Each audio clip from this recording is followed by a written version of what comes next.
At least 69 people have been killed in an earthquake in the central Philippines province of Cebu.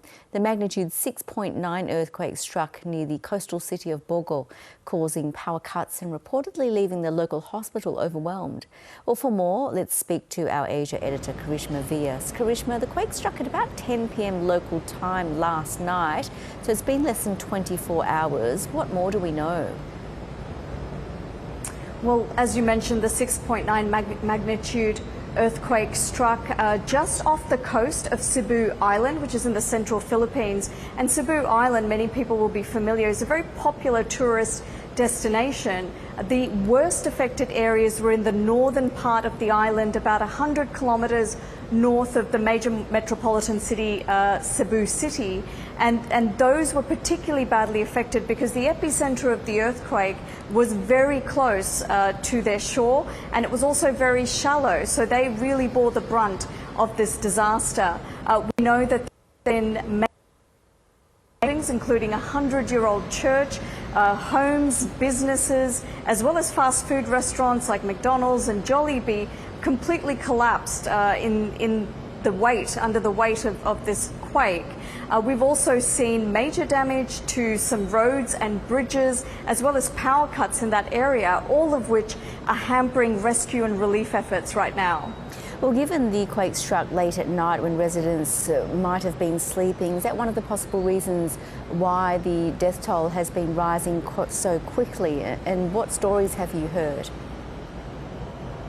That's right, Yvonne. At 10 p.m. at night, as you can imagine, a lot of families are either preparing to go to bed or have already gone to bed, and that leaves them completely vulnerable to respond to a disaster of this magnitude. It slows down their responses. Perhaps they weren't able to leave their homes in time to avoid being stuck under the collapsed rubble. The other factor is that this quake was quite shallow, and it was very close to the communities in the northern part of Cebu, both factors that really contribute to how deadly this quake has been. And tell us what rescue and relief efforts are underway right now. Well, the Coast Guard has shipped in a number of doctors and nurses and much needed medical supplies. The local officials have also called out for donations, both monetary and for supplies, as well as volunteers. So the community is really mobilizing at the moment, and it is very much needed. Authorities in Bogo City, for example, have said that their hospital is completely overwhelmed by the victims and survivors that they're getting. We're seeing heartbreaking pictures of family members weeping over rows of body bags which have been laid out on the grounds of this hospital.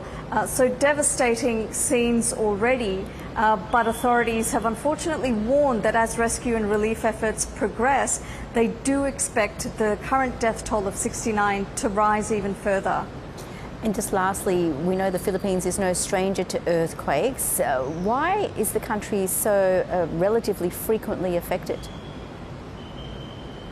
Well, that's right. In the past decade, we've seen an average of 826 earthquakes a year strike the Philippines. That's an extraordinary number if you break it down. That's about one earthquake every 10 hours. Even after this major quake that we saw on Tuesday evening, we've seen some 800 aftershocks. And that's because the Philippines lies on this belt of volcanoes called the Pacific Rim of Fire. Now, this belt of volcanoes stretches all the way from South America up to the eastern part of Russia, and it is highly active. We are consistently seeing volcanoes, and tectonic shifts happening in this area of the world, and it's only going to continue. This particular earthquake, for example, occurred when two plates brushed up against each other at different speeds. So unfortunately, this is just a very earthquake-prone part of the world.